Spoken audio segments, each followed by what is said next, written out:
anyone with information about Rhonda to please come forward. You won't be in trouble. The only way we're going to find these kids is if we look. Or if they show up. Right. That is why we are handing out bottles of Really Rhonda water to increase awareness. And hydration. If you can't find a Perrier, reach for a Really Rhonda bottled water. Thanks again to Rhonda's dad and all the heroes at ICM for sponsoring our flyer, hydration, and the Rescue Rhonda Fund. Bravo, ICM. Now, AV Club, hit it. Help me, Rhonda! Help me, Rhonda! Oh, my gosh. So, is anyone on the staff at the school capable of making an announcement? It is constantly student body president Susan Reynolds speaking on behalf of anything that's happening. Even a police officer should maybe say something, say what they know, tell these kids what to do in this situation. But Susan is carrying these missing persons on her back. She's the only one spreading awareness. And she really cares, too, you know? She does. It definitely wasn't a ploy to become homecoming queen. She doesn't even care about homecoming, Tyler, okay? She's not even thinking about it. No. She just wants Really Rhonda to be okay. I was like, wow, her and Robert Mallory really threw this together pretty quickly. The, what did you call it? The Rescue Rhonda Fund? Well, when you have all that money at your fingertips, it's amazing what you can do. And, it's like, did their assistant set up this fund? At least they're putting money towards something good. And not just their Coke fund. I loved meeting Really Rhonda. I thought it was amazing and hilarious and so true to what these people would be like. Because it comes in at the beginning of the episode, and you were like, he starts talking about Rhonda before you even know who Rhonda is. Bret does in his voiceover. And I go, who's Rhonda? I was like, am I supposed to know who Rhonda is? And then we find out who Rhonda is, and we're like, and you and I were both just like hands over our faces, like, oh no, what are they doing? And it's this girl with like Tourette's who is like just at their school and is like the friend who everyone just is like, oh, Rhonda. Really, Rhonda? Really? Well, the teacher said that to her, and then that stuck. You could see that happening. Yeah. It's so uncomfortable, but also so funny. And I was like, should I be laughing at this? Should I not? Well, I feel like the joke is on them. We just know who these people are, who, again, don't even care that she's disappeared, but acted so much like we're such good people and like so kind to Rhonda.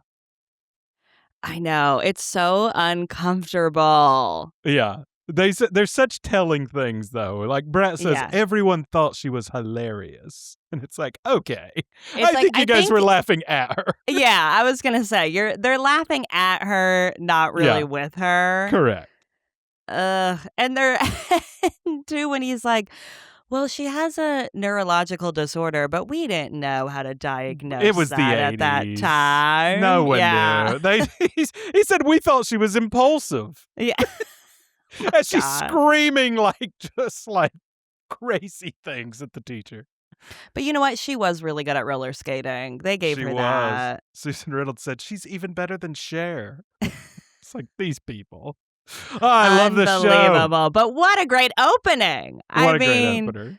It really sets the tone. Such a good opener. All right, let me do my opener. The swing from horrific Trawler stuff to Really Rhonda is why I love the show. I know. All right, let me do my opener. I don't know if it'll be as good as Really Rhonda, but hello. Welcome to the Previously On podcast. I'm Jillian Bonani, and joining me today is a man who also knows the combination to the secret road from Beverly Hills to the Valley. It's my husband, Tyler Branch. Yeah, it's me, it's Warren Beatty, it's Jack Nicholson, it's Creepo Terry, and I guess the creepy van guy. All of us have the combo. for the secret road. I love stuff like that. I Of like, there's know. actually a secret road that will take you from Beverly Hills out to the valley that no one knows about. That was a lot of fun. The LA stuff that they're bringing into this show, I think, is so much fun. And the very like Hollywood-ness of it all, especially with Terry, is great.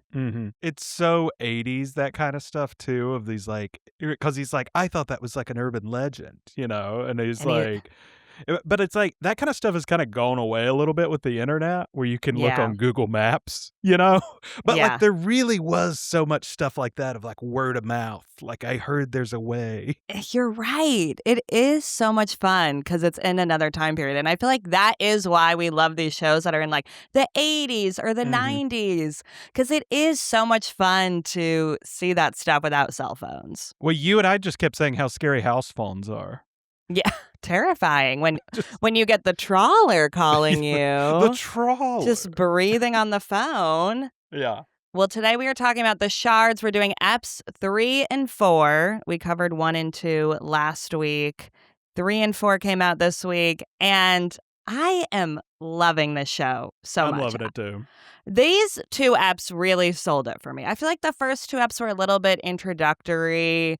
We have to introduce all these characters. We're introducing the world. And now we're in the world, and I'm having a good time. I'm having fun. Such a great match of like just material and tone. I don't know why more people don't love it as much as we do, but I think it's so damn funny. Well, I think it really found its stride with these 2 eps because these were really funny. And there are moments where I'm like, should I be having this much fun when I know the trawler is out there? But screw it. Like, I want to have fun at Robert Mallory's party, too. I don't want to worry about the trawler right now. It's just like what the characters are feeling. It makes it so great of just knowing this horror is going on and they're all just living it up.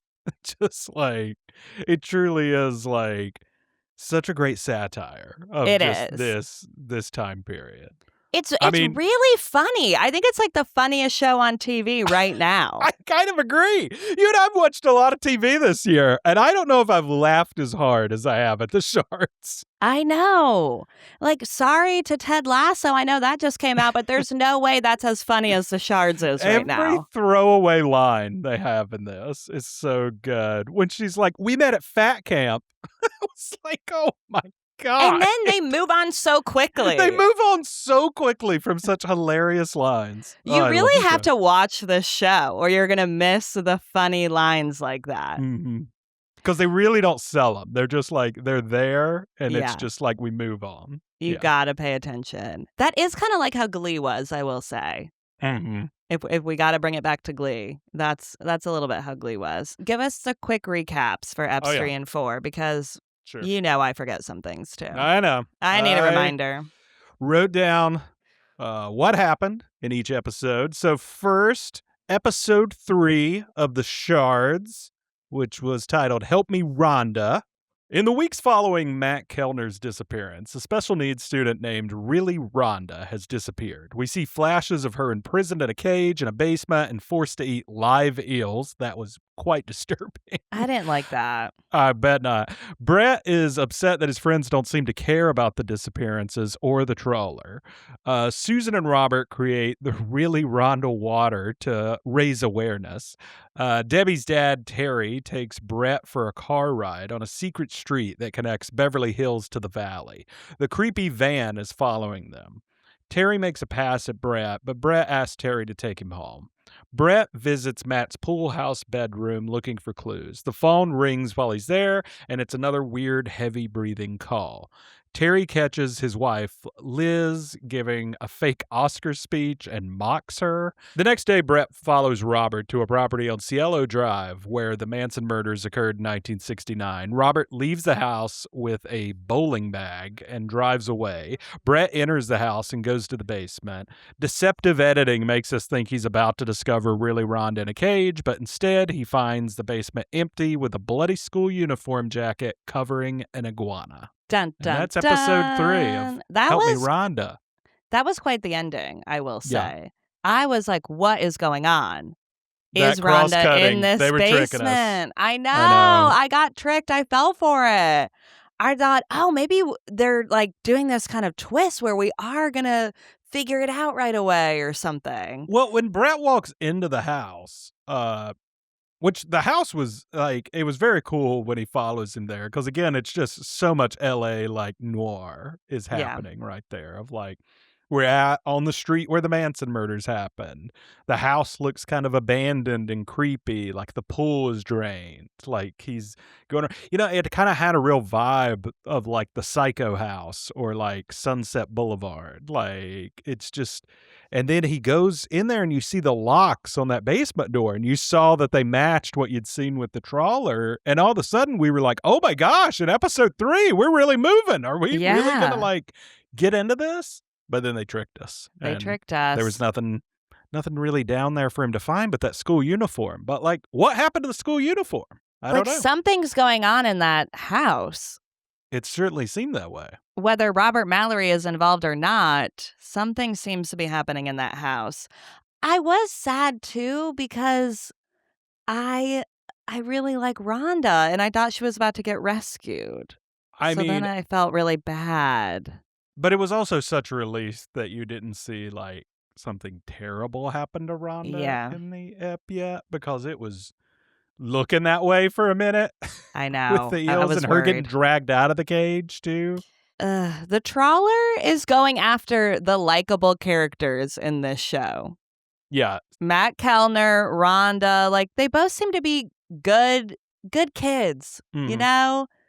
And that seems to be who the Trawler is targeting. How did you interpret this cross-cutting, though? Do you think it was Bret was too late and Rhonda had been there and now she's gone? Or do you think he was at the wrong place? The cages seem to be identical, though. It did seem to. And the locks. So it seemed like maybe she was there and they were showing her being dragged out, that like he had missed her. She had been there at one point.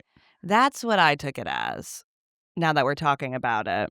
I don't know. I'm still trying to piece it together. I have a lot of questions. And we know the Trawler takes people's pets, so I guess that's what the iguana was. Right, yeah. It's a little confusing. We'll get to it. But, like, it is like, why is it, like, then this, like, a police scene? Why is Bret not, like, calling the police to be there immediately of, like, we got a bloody jacket? But then he says, when I was questioned later, I told them what I thought was in the Robert's bag, a human head. Yeah. So maybe he does, or maybe this is way later. This is what I'm really enjoying, is because I feel so just on my heels by the show. If I can't quite figure out what's real and what's not, this unreliable narrator, Bret, who is just like also an author, who is just, messing with us a little bit, telling a good story. Yeah. He's an observer, he says. I mean, I don't believe anything he's telling us is part of the problem. Yeah. So I don't know what to believe is real, what's not. I'm just along for the ride at this point. I'm having a good time. Oh. I'm almost like, I feel like I shouldn't even try to figure this out because I'm going to be wrong with however this ends up. All right, we'll get more into it in the top 5, but let me go to episode 4 recap. Episode 4 was called Robert's Party, which been a big build-up for that. Big Robert's tease party. For Robert's big party. Yeah. Which, also gets me excited for next week for the dance-off. They've basically teased all the events of this season so far. The dance-off, homecoming. Yeah. I kind of love that. Like, here's what you have to look forward to, everybody. All right, episode 4 recap. Bret's former school hookup, Ryan, is doing porn to save up money for college. His scene partner is Debbie's mom, Liz, who asks him to keep her secret from her husband and daughter. We see a flash of the Trawler torturing Really Rhonda on the beach by the fire. The Trawler is carrying a bowling bag that looks like the one Robert was carrying out of the house in the previous episode. Thom is struggling with his mom dating a new man after his parents' divorce. Bret tries again to stop the party for Robert, but he's outvoted by his friends. The party for Robert is at Susan's house. Thom gets jealous of Susan flirting with Robert. Debbie gets upset at Bret for ignoring her and not appreciating the gift she bought him. Debbie ends up going to a room with Ryan and starts to hook up with him. Bret finds out that Robert's mom died suspiciously. Bret accuses Robert of killing his mom, and Robert starts drinking heavily, dances like a maniac, and acting erratically. Debbie and Ryan are held hostage in the house by a man with a large knife. Robert falls into the pool and is rescued by Thom and Susan. Susan gives Robert mouth to mouth. Thom and Bret rush into the house to rescue a screaming Debbie, and Thom confronts the man with a knife who seems to know who Thom is. It appears that that's Bruce, the cult leader, who seems to know who Thom is, but he leaves. That was teased in like episode one yes. or two. Yeah. Yes. The next morning, the gang all lie to each other about what really happened the night before while they're all wearing their monogram robes by the pool. And the episode ends by showing Matt Kellner bloody, locked in a cage. So Matt Kellner is still alive. Yeah. The Trawler keeps him living so far. Just makes him eat weird shit. Yeah, we just don't know what's happening. And we are, halfway done with the season, almost. Or is it 9? Is it 8 or 9? It's 9 episodes. Oh, okay. So not quite half. Which makes me believe then that one episode is going to be like, not a throwaway app, but like, we're just going to have fun for an hour. That's what I think. Like a bottle app. 9 episodes is so bizarre. I'm like, this next coming up at the dance-off, it's like we're not moving anything forward. We're just going to have fun, I feel like. Well, I thought this was going to be some weird app because it opens episode 4 with Ryan doing the narration. Yeah. And I was like, whoa, what is happening? This guy's been like a side character. I didn't expect him to like open an episode.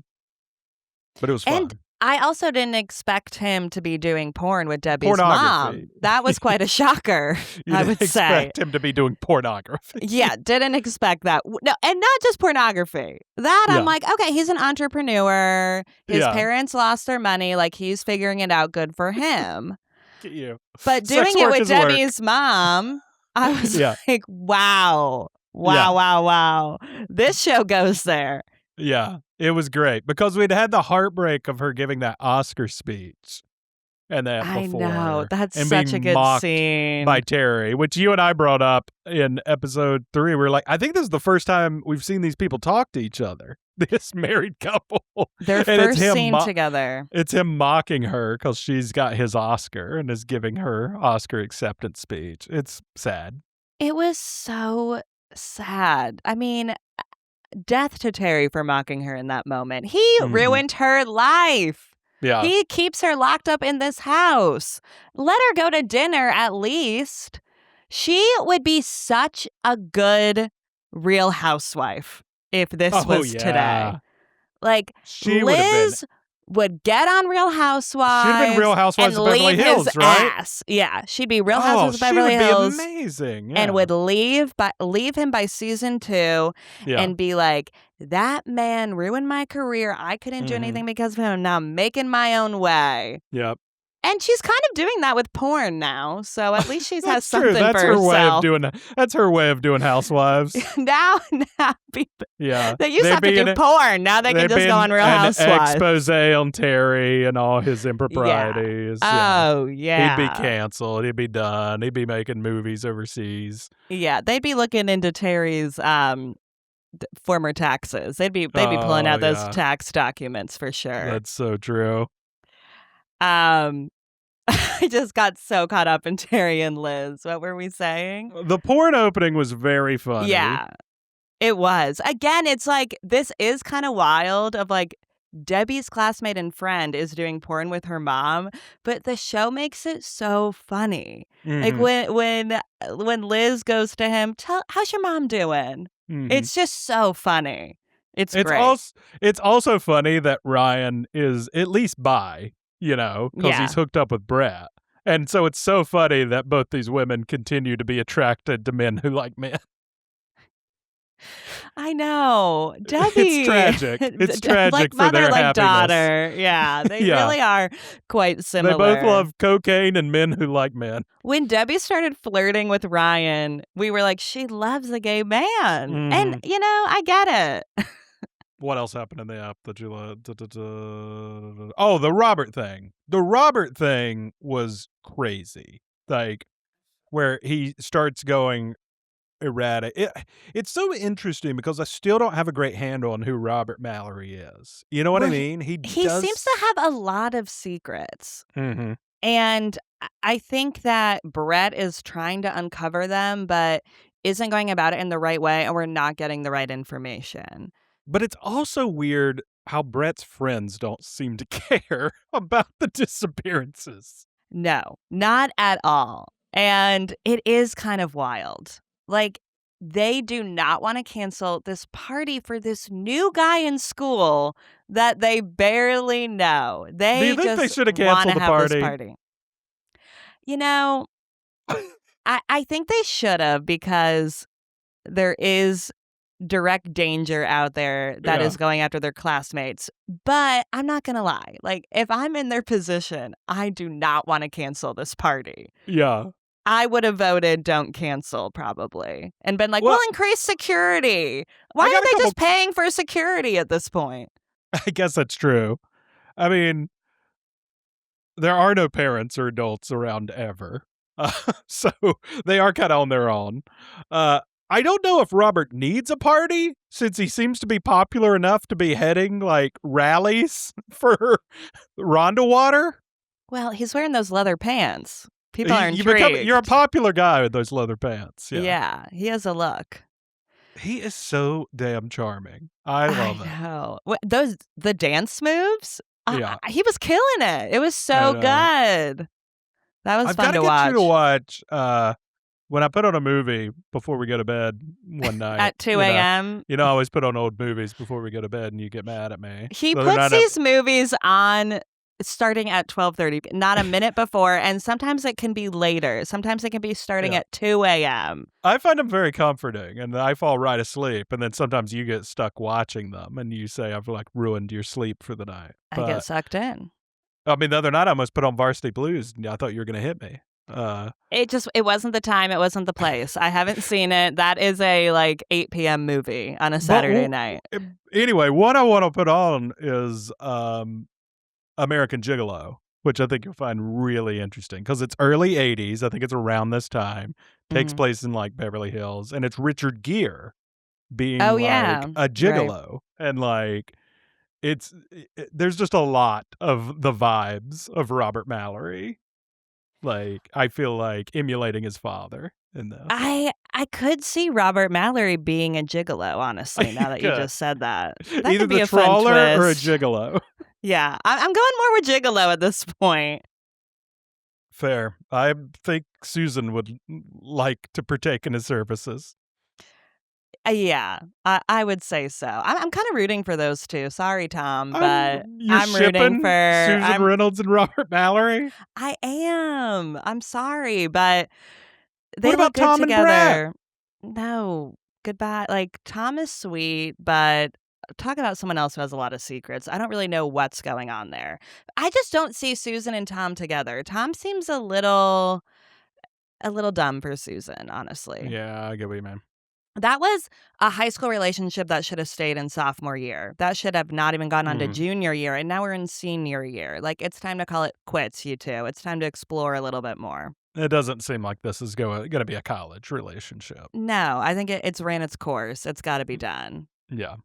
Well, should we get into the top 5? Let's do the top 5. All right. Well, the top 5 this week is in honor of episode 4, ending with Bret saying, "It was the first time we had lied to each other's faces and both known it." Talking about him and Susan when they're in their monogrammed robes. Do you like those robes? I loved it. I got to get me one of those. So what's the situation? I got to be lounging on a pool in LA in these one people of those hang out robes. at Susan's enough that they just have robes there? It appears to be. And honestly, I don't know why my friends aren't doing that for me. We got to make this a new providing thing. a monogram robe for any time you're over there? I'm going to start requesting that. Can That's we get service. monogram robes? Yeah. That's service. All right. Anyway, so what's the top 5?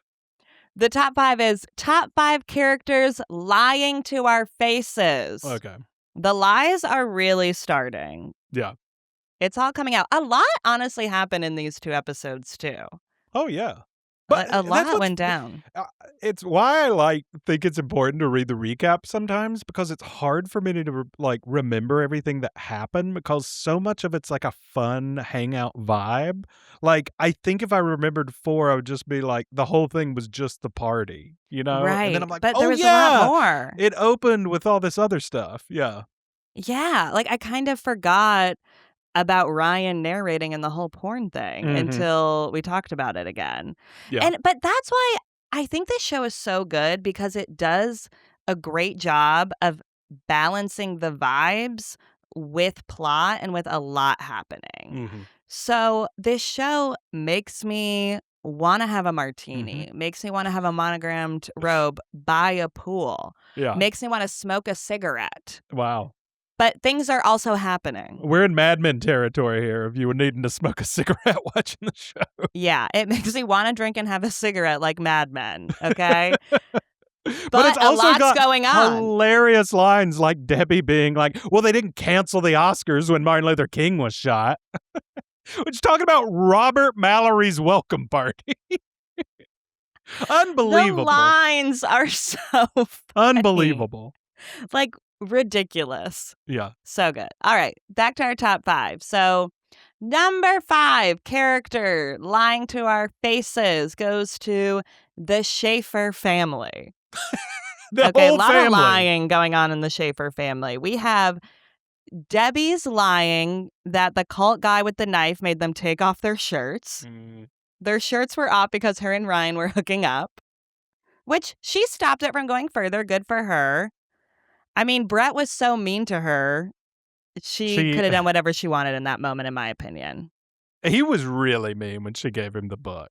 That was So unnecessarily cruel, of being like, they're all first editions.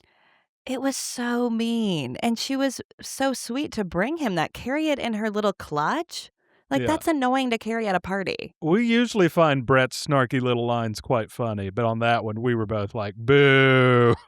That one was mean. I was like, Bret, you are losing me. We're like, we like Debbie. Debbie's nice. Don't be mean to her. I love Debbie. It's not like Debbie. I wouldn't call Debbie nice, but well, that's true. She's pretty mean to Cha-Cha. She's pretty mean. Even she says, I'm not nice. No. What was it Ryan keeps saying to her when they're hooking up? He's like, you're such a good person.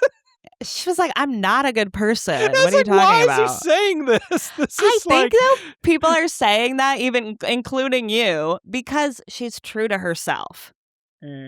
She's a very open person. You know, it's all on a bar of who you're comparing yourself to. And when I compare her to the rest of the group, I find her to be more genuine. Agreed. Maybe we got to start ranking the characters from like who is the most evil or most genuine. All right, so back to the what's Schaefer her lie? family. Oh, her lie is that she was hooking up with Ryan. Yeah. She said that. She flat out lies to Bret about that. Yeah. Yeah, which that's more of a little white lie. It's fine.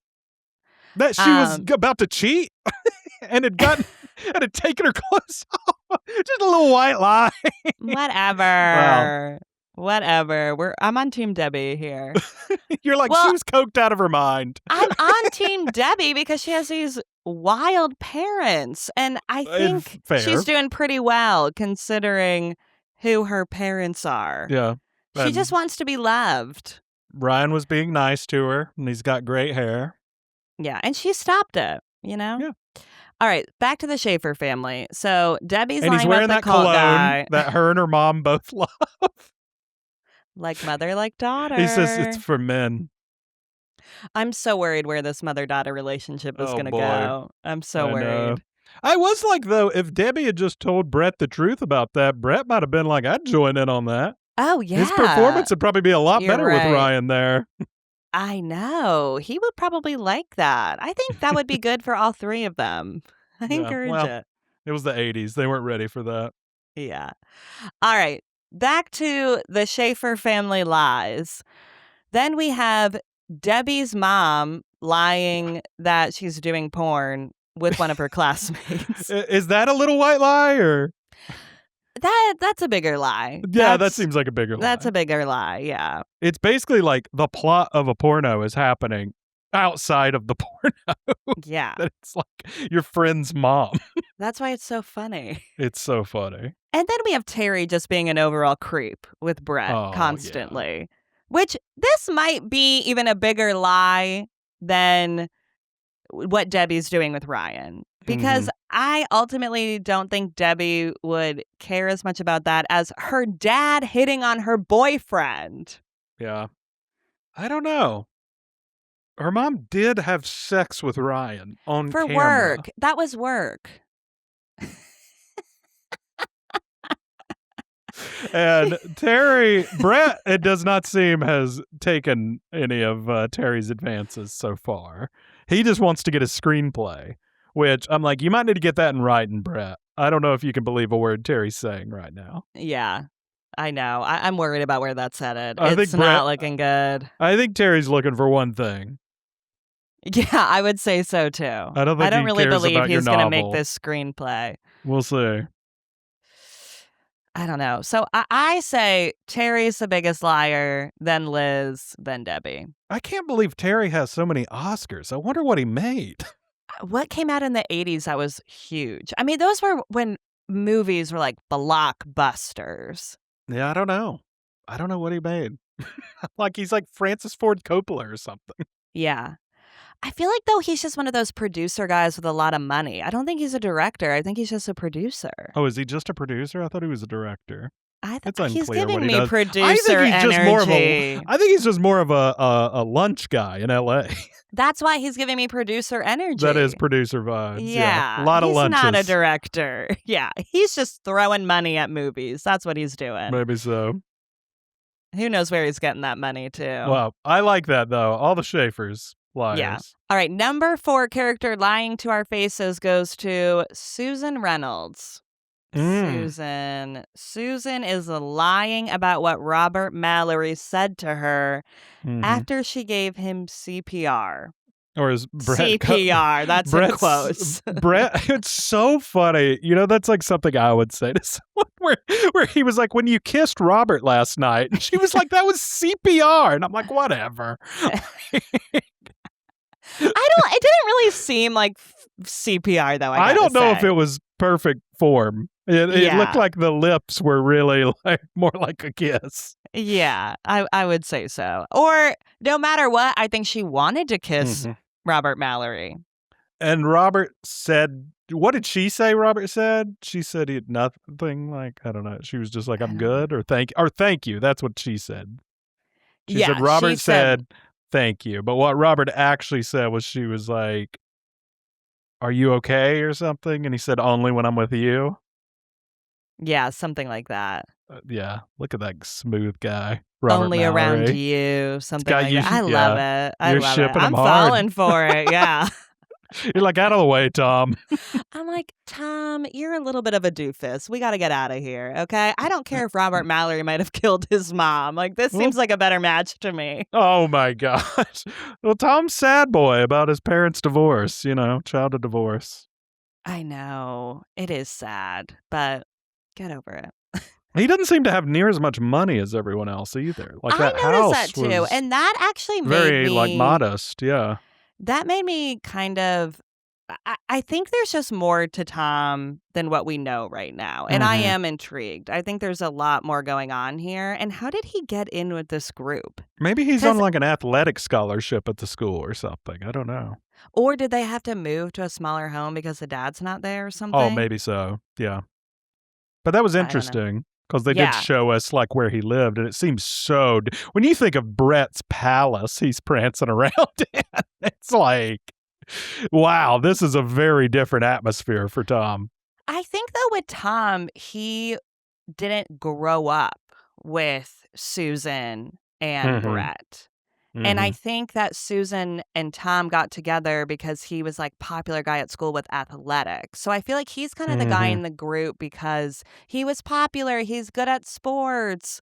And that's why he's there. But it's very clear that he did not grow up around Susan and Bret and did not run in those circles. Yeah, it feels like they're definitely showing us like a money class culture divide between like Bret and Susan's circles and where Thom's from.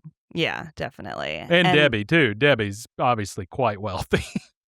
Well, and Debbie, though, is a different level of rich. She's Hollywood rich. Mm-hmm. And it seems like Susan and Bret's parents are more classically doctors. Wealthy. Yeah. Well, Susan's, what was it? Her dad's like the pediatrician to the stars or something. Yeah. They said, and he's not accepting new patients or insurance. Yeah. So good. These lines are so good. Show. Yeah. No, that's a good one. Susan Reynolds, definitely lying. Definitely lying about giving a shit that Rhonda and Matt are gone. I know. She does not care at all. And she just wants Robert Mallory. It's why she wanted to throw this party for him so bad. Mm-hmm. So that's her motivation, I feel like, in everything. Mm-hmm.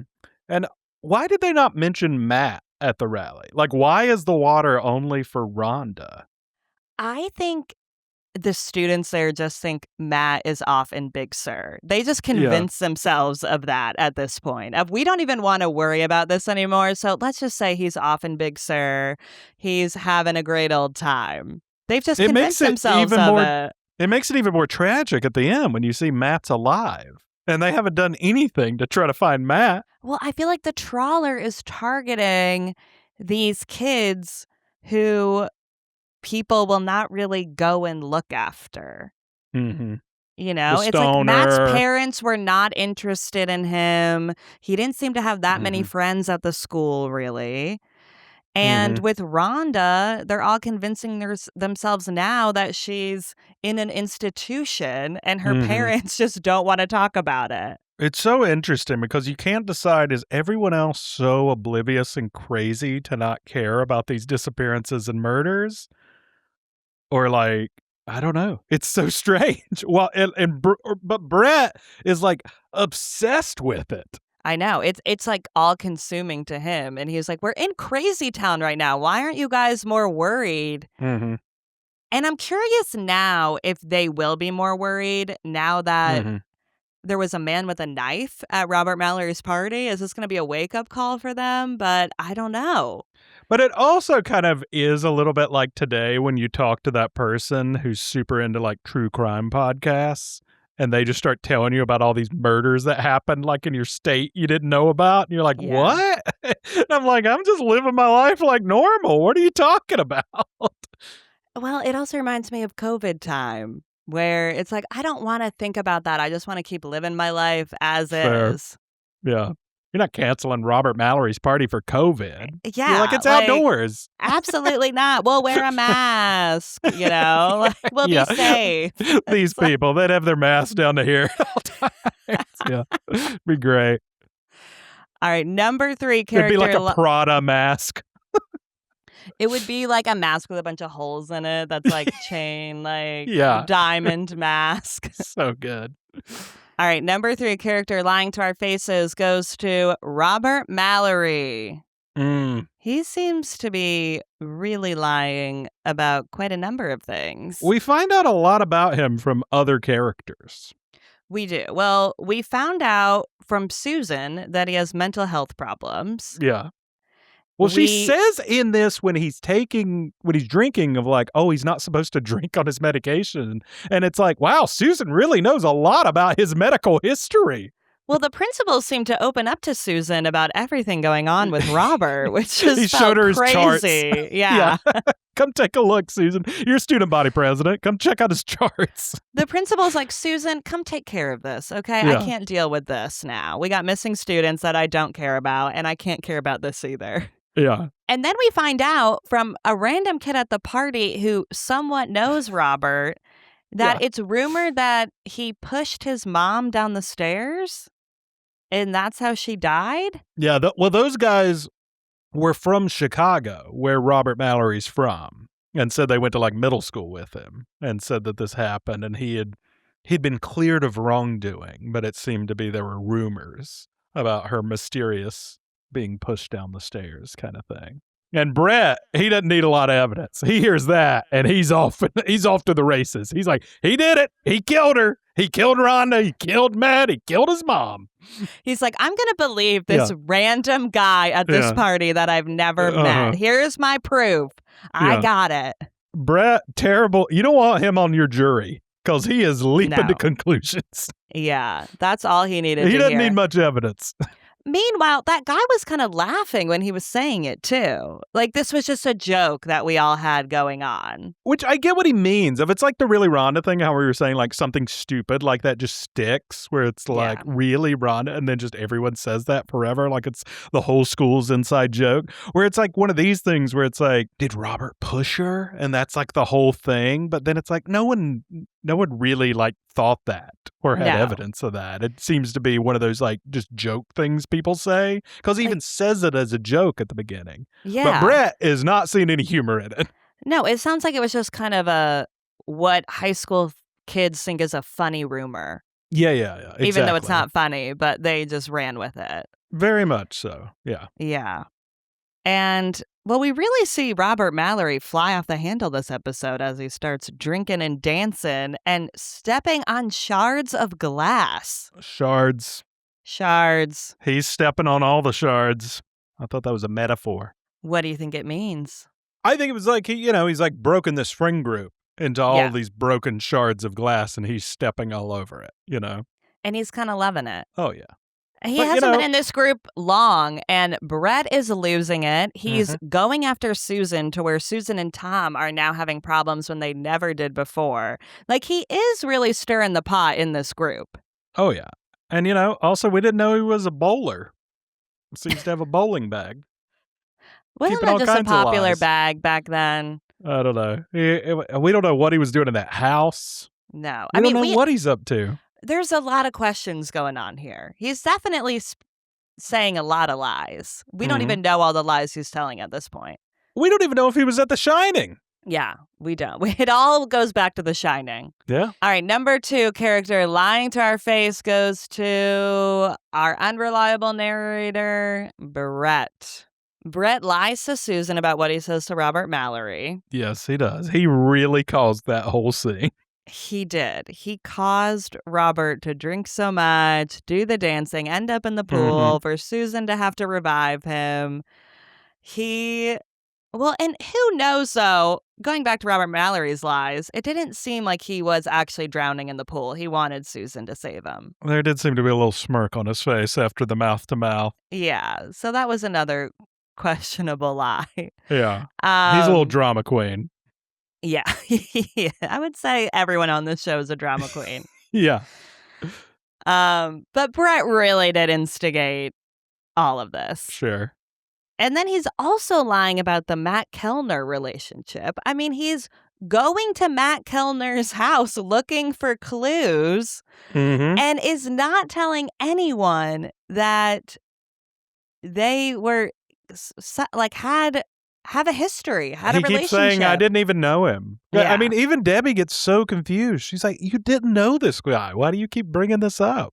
Yeah. But you get that a little bit of like, he just doesn't want to talk about, he's going so far the other direction of I didn't even know the guy because he's trying to stay in the closet. I mean, he's doing it to protect himself. But then he's going to Matt Kellner's house and hearing phone calls and seems to not be telling anybody about it. That's what's weird. So, like, if you're the show opens, like in the first episode, he's getting calls. Why does he not tell anyone I get these weird calls? He's gotten multiple of them, too. It wasn't just Many. one. Yeah. I mean, he's over at Matt's looking for clues and clearly the person sees he's there and calls. And he just doesn't seem to do anything about it. I'm like, what's the point of going over there? It's so strange. And also, like, what happened to the school uniform? Why didn't you tell people? No, like, guys, I went to Robert Mallory's, like, aunt's rental property or whatever it was, which it's so bizarre because I'm like, how do we even know this is his aunt's rental property? He just says in the narration, like, I told the police later, or I found out from the police later that it was his aunt's rental property. But it's like, I think you could bring up, hey, I found a bloody jacket at Robert's house. Like, maybe we shouldn't have this party. Yeah. Like, give the people a reason not to do it. Yeah. But he doesn't talk about any of this stuff. So it's like, what's going on? That's why it's really confusing on what's going on with him. Yeah.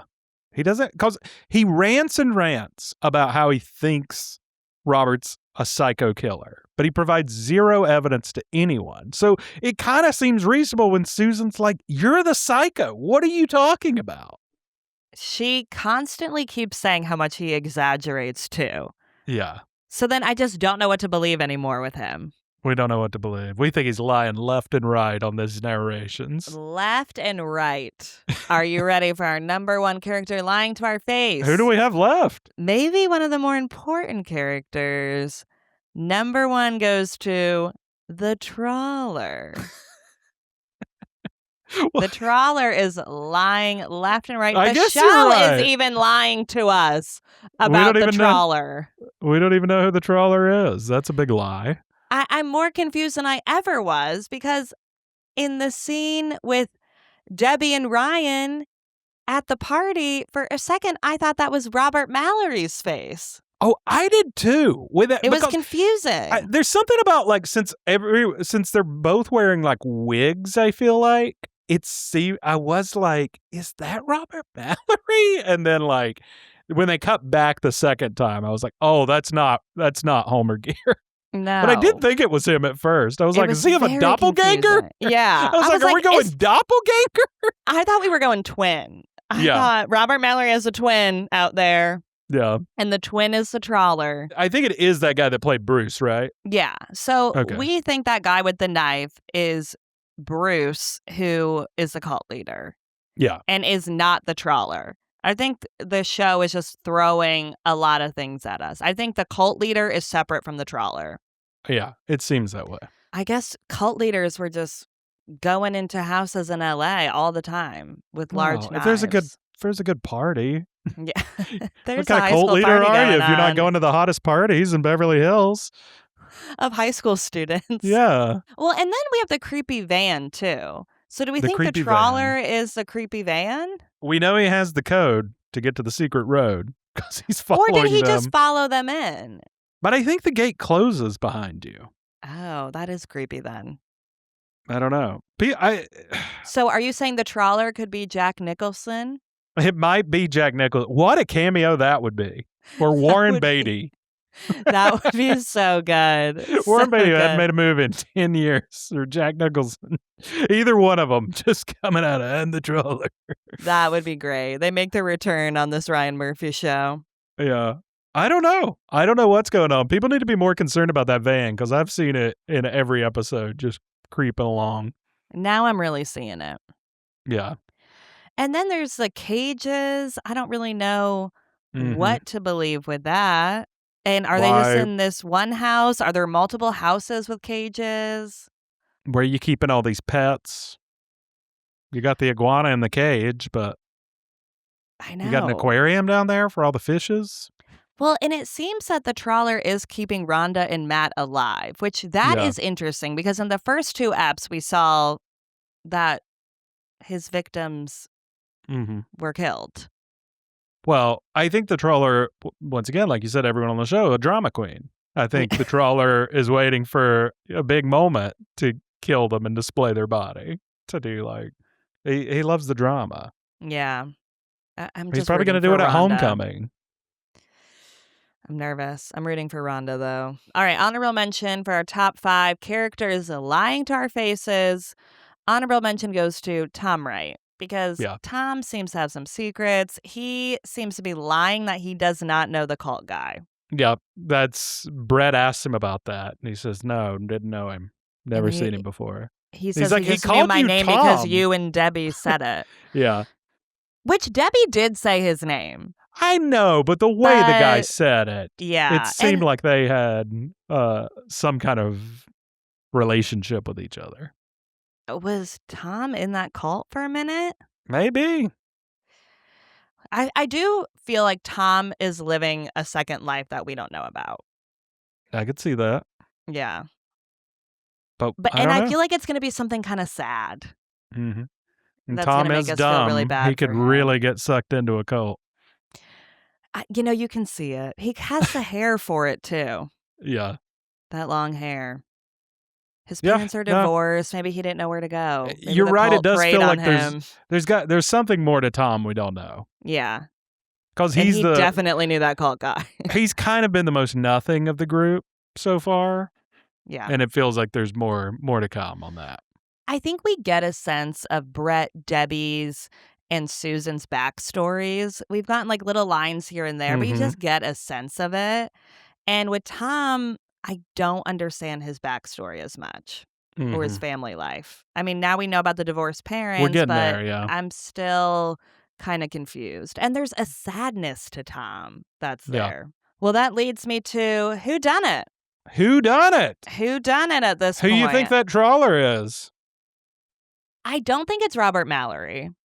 Even though the bags matched. I think he might have a connection to the Trawler, but I don't think he is the Trawler. And I don't think it's the cult leader. I think that's two separate people. Two on the nose. You think it's two different people? I think LA was just running rampant with cult leaders in the 80s. What about Bret? Very suspicious. But it was confusing, though. I don't think Bret is it now either. Yeah. It's hard to imagine Bret doing the hard work of killing people. Bret doesn't seem to be working with his hands much, I don't know if he can do the hard work of killing people. And he does seem to really be investigating this. I don't think it's him. Yeah. He does seem obsessed with it in a way of trying to figure it out. And I don't know if you'd be screaming to everyone about keep remembering this. Like, I don't know. Yeah, agreed. Who does that leave? Thom? All the men are all suspicious. You got Thom, you got Terry. Yeah, I don't think it's Terry, though. I mean, Terry could have killed Bret when he brought him up there. Terry would have just taken them all out by now. He wouldn't be this smart with it. Yeah, Terry's looking for sexy time, not killing time. Terry has other demons. Yeah, pretty dark. You know who I think it could be? Mr. Flanagan. Who is that? Mr. Flanagan, remember, is the teacher that said, "Really, Rhonda?" that then also works at that bar and had to serve them drinks and was so humiliated. And they're like, "Do you two quit the school?" And he's like, "No, I have to do extra shifts here." And then they try to order alcohol with him, and he's like, "All right, fine." Yeah, Debbie's like, "We have IDs that say we're 21." And he's like, "Okay." And I'm like, Mr. Flanagan's at his wits' end. Maybe he's killing everybody. I wouldn't blame him at that point. That was so humiliating. They were so mean to him. Ugh. He didn't like what Really Rhonda said to him. He's killing her as the Trawler. No. Not Mr. Flanagan. Wow. Maybe the principal, though. The principal seems to be doing nothing about these murders. He seems to not care. Well, I'm excited for next week because we've been getting 2 eps a week, but next week we're only getting 1 ep, and it's the dance-off. Which the dance-off stuff, what'd you think about that? Of Debbie, like, her obsession with this dance-off show that seems to be a relic from, like, Soul Train kind of 70s stuff, but she just really wants to be featured on there. I was loving it. I can't wait for this episode. I think it's going to be so fun. I think it is funny, too, when they said it's still on from the 70s, and Debbie's just still into it because she thinks it's going to make her a star. It's so funny. Well, you and I love meta TV like this, where it's going to be a TV show about a TV show being made, like a dance-off TV show. I'm like, this is going to be like Hairspray. And it said Ryan Murphy's directing this out. So it's going to be wild. It's going to be wacky. Yeah, I can't wait. I think it's going to be fun. I love Debbie making everyone go, too. Yeah. And she's not taking no for an answer. You're all going to go. You're all going to dance. We're going to have fun. She had that incredible line at the party where she says, "What the hell is Cha-Cha doing north of the 10?" It was like something out of the Californians. It was like, she's so threatened by Cha-Cha, who was featured heavily on the dance-off show, and now she wants to be featured. I also love that her name is Cha-Cha, which just reminds me of Cha-Cha from Grease. I assume that's what they're referring to, right? Right? They have to be referring to that from Greece, because in Greece they go to the show. Yeah, that has to be what all this is referring to. Yeah. That's where everyone's mind goes when they hear the name Cha-Cha. I would think so, yeah. Yeah. So we're in for a treat. All right, all what right, are your Tyler's you want some Tyler's takes? Yeah. All right, before we get out of here, some things I wrote in the notes app. I loved when Susan Reynolds said, "Aren't we a little old for Homecoming?" That was You're so literally good. the age you do Homecoming at. It's so good. I love it. No, I got what she meant. By senior year, you're kind of done with Homecoming. Oh my God. Right? That's the year the Homecoming queen is always a senior. That's true. Right. This is literally the year. But you're like, ugh, we've done this 4 years already. It's going to be the same old thing. And then Robert Mallory says, Homecoming feels like a word that's, partial to overweight Midwesterners who make floats out of toilet paper scraps and suffer from gout. What a line. As someone who's from the Midwest. Were you hit? I felt hit. Yeah. Was Homecoming a big deal in the Midwest? Very big deal. It was very fun. It was a whole week thing. And we did make floats out of toilet paper, scraps and whatnot. So I was hit with that one. There were that blue pack of cigarettes that Robert Mallory smokes out of was holding. That makes me want to smoke. They're so cool. They're apparently this French brand of cigarettes. Of course they are. But that same brand pack was sitting on Matt Kellner's nightstand whenever Bret went to go look for clues. And I was like, look for clues. Look at the cigarettes, dude. Those are the cigarettes Robert Mallory smokes that are sitting on the nightstand right there. Oh, no. Oh, my God. Am I just turning a blind eye to Robert Mallory? I just feel like they're throwing so much at our face with him that I'm like, it can't be him, right? It might end up being him. We're like, why did we not believe it? Yeah, I mean, he definitely has a lot of secrets going on. I wouldn't be surprised if him and Matt Kellner had a quick relationship or something.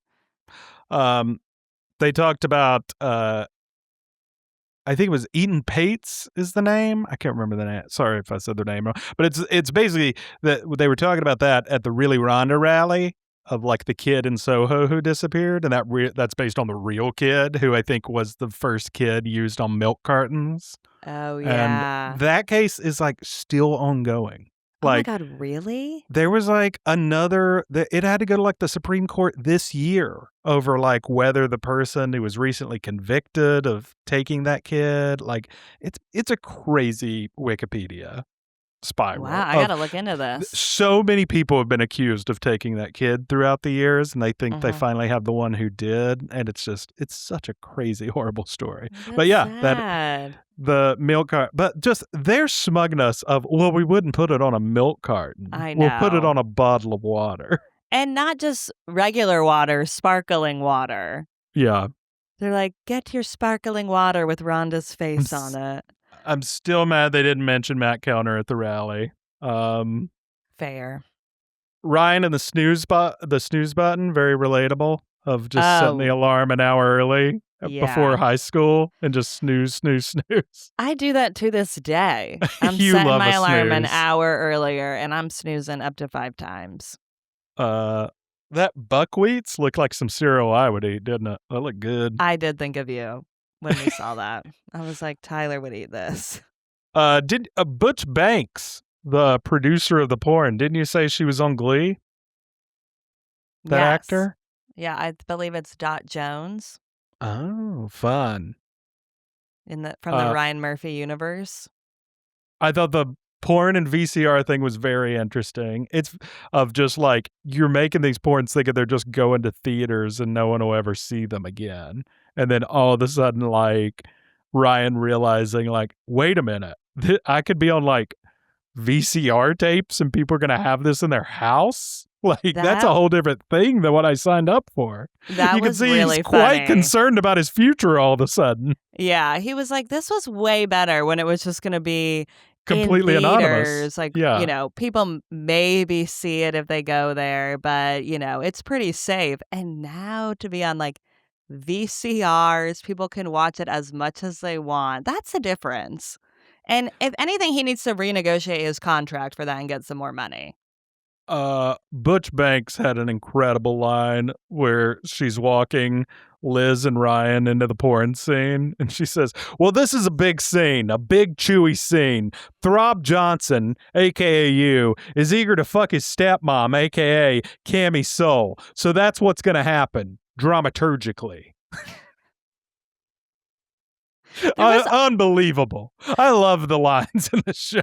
There was also a funny line after that where Butch Banks compliments them, Ryan and Liz, on an orgy scene from the other day. And Ryan goes, "It was written really well." He goes, "It's the script." It's the script. It's so good. It's so good. I loved it. Oh my gosh. Ryan's cologne, driving the women wild. Wanted to mention that. Well, Ryan's... it's a very specific woman. Yeah. The Schaefer women. It's driving the Schaefer women wild. Find it irresistible. It was very... he said he's doing this to pay for college because his dad spent all their family's money on Heaven's Gate cult. Such a good line. I forgot about that. Is famously that cult that ends up in the late 90s, like all wearing like the matching sneakers and like did the mass suicide to try to jump on a comet or something. It's like crazy. God. These cults of this time were so crazy. There were so many. I would have definitely fallen into one. Bret says to Susan, "I think that Robert's party is in really bad taste." And Susan says, "It'll be a very tasteful party, Bret." Just a total misunderstanding of taste. That whole scene where they're debating having this party or not is so funny because they are all so mad at Bret for even bringing it up. Like, how dare you? He's like such a bummer. There's another great one where whenever Robert Mallory's freaking out on the dance floor, Susan says to Bret, "Do something." And he says, "I am doing something. Bearing witness is doing something." I'm going to start to say that. It's so good. Bearing witness. It's so dramatic. Their fake IDs must be incredible because Mr. Flanagan didn't even put up a fight. Yeah, I can imagine. They probably had them since they were 14, too. I think I paused at one point and told you I might need to try to find out these sunglasses, what they are, because I wanted Robert's sunglasses. I want Bret's sunglasses that like are the tinted see-through. I love all of them. Susan's are pretty great too. They're all good. Great sunglasses. I think one of them was just Ray-Bans. Max Minghella directed this episode, who was in The Social Network. And The Handmaid's Tale. The Handmaid's Tale? That's right. Yeah. Yeah. I know. It was great. Great app. The Needle Drops. Such great music in this. All of it. Blondie. So good. The Blondie was great. Oh my God. Everything was just amazing. It's such perfect needle drops. It makes it so fun too. Yeah. And when we go into Robert's party and that song is playing, what song is playing when they enter the party again? Is it Heart of Glass? Yes, it is. Which is foreshadowing the glass everywhere, right? And the shards. Yeah. Yeah, but when that song drops and we are entering Robert's party, I thought, I'm happy we're still having Robert's party. We're about to have a good time. The book that Debbie gives Bret is Cujo by Stephen King, which is a book about a dog that gets rabies and goes on a killing spree. I know. It's a wild book. I mean, I haven't read it, but just what a wild book to give somebody. But I feel like Debbie thought he loves Stephen King. This guy's, but I'm like, the guy's obsessed with murder right now. Let's not give him a murder book. It's the thought that counts. It's the thought that counts. He still was way too mean to her. Yeah. And I thought Debbie really de-escalated things well with Ryan with the "you're too big" excuse. The "you're too big" excuse.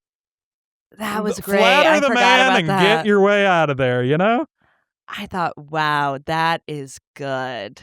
That's good stuff. And he's like, you can see it on his face. And he's like, yeah, I guess I am too big. At first he's like, no, it'll be fine. And then she's like, no, really, it's too big. And it's just like, he's like, yeah, it might be, Like, it's so funny. Such a great excuse. So great. Wow. She's great. God. Good job, Debbie. Men, gay or straight. We're so that's easy. Good for either of them. Yeah. We're so Anyone will fall for that. We're such simple creatures. Truly. That's You just all I need got like a side compliment to get out of something. Yeah. Well, that's all my Tyler stakes. That was fun. What a great 2 eps. I'm excited for next week. We got the Me big too. dance-off. Loving where this show is headed. I'm excited gonna be fun. for more. So we will be covering Shards episode 5 next week. Be sure to check back for more. We've also had a bunch of new shows coming out. So I recently covered Sterling Point. I'm going to be covering My Life with the Walter Boys season 3. So check that out too. And then we'll have a new Previously on This Week in the feed as well. So lots going on, lots to cover. Be sure to follow this podcast wherever you get your podcasts. Rate us 5 stars on Spotify and Apple. We would love that. It really helps. Subscribe and like our videos on YouTube and buy our merch on Etsy. Thanks for listening. Bye.